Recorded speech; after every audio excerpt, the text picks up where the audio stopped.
fortune.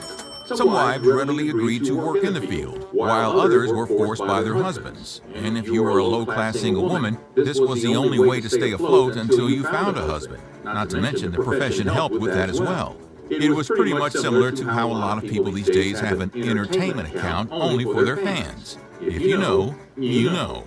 The lowest class of brothel workers were the women who actually worked in brothels. They were forced to be with the men the madam selected for them, and they weren't allowed to deny services. The working and living conditions were poor, filthy, and unkempt. But madams also tried their best to keep their health in check to save them from venereal diseases, as these ailments were not only dangerous for the women's longevity as a worker, but also brought disrepute to the establishment. When do you desire today? On the surface, high-class courtesans to low-class brothel workers may have had their work cut from the same cloth. But not everybody likes to order vanilla when they go to an ice cream parlor. Isn't that the truth? Some people have a more exotic taste, like Rocky Road and British Glow ice cream. And some may not say it publicly, but could be closet gluttons for wasabi ice cream or ketchup-flavored ice cream. Ketchup. Well, we better not judge others, and neither did the brothels of the Victorian era. In fact, they looked at it as an opportunity and provided those exotic flavors. As we all know, Victorian times were quite prudent and judgmental, expecting everybody to behave and desire in a certain manner. Many men didn't get what they wanted from their significant others in their marriage.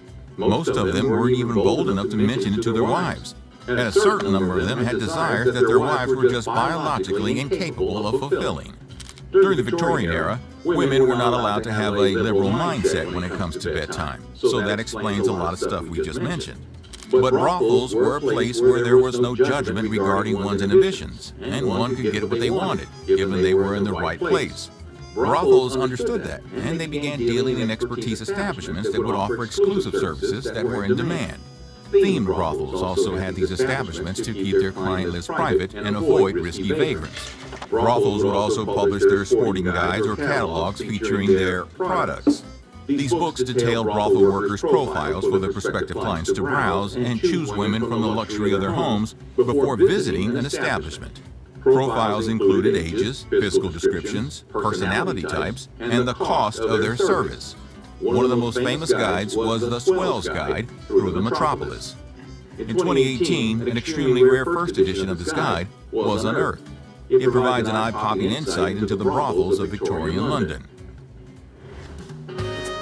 Life as a brothel worker. The 19th century may have been conservative in many ways, but it was liberal when it came to women's education. Even brothel workers received a formal education. However, the education for women was still limited to skills that made them attractive for marriage, not to enable them to actually earn a living. The majority of working-class women were unable to read or write. According to Henry Mayhew, only 5% of the low-class brothel workers were literate. They usually would ask their clients to read newspapers to them so they could stay up to date on current events. Higher-class courtesans, however, were skilled in many ways, like etiquette, dancing, drawing, and playing piano. But as they spent most of their time with members of parliaments and such on work, they outgrew domestic homemaker women in terms of becoming more cultured and knowledgeable of the world around them. Another challenge as a brothel worker was the infectious diseases that were most commonly spread through young men in the military. Venereal disease was so common in the 1800s that it killed just as many military men as going to battle. This led to the passing of the Contagious Diseases Act in the British Parliament. Any woman suspected of dealing in coital services could be summoned to undergo an unavoidable medical examination. If it was discovered that she was infected, she would be forced into rehabilitation for the fallen women for up to 3 months. Although the risk of contracting venereal diseases was high in this industry, women working in brothels were actually much healthier than average working-class women because they did not have to endure a grueling 14-hour workday in factories.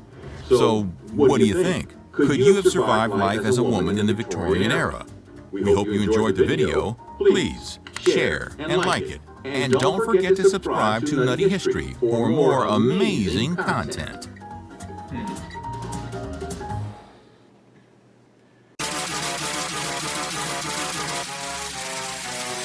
Trapping.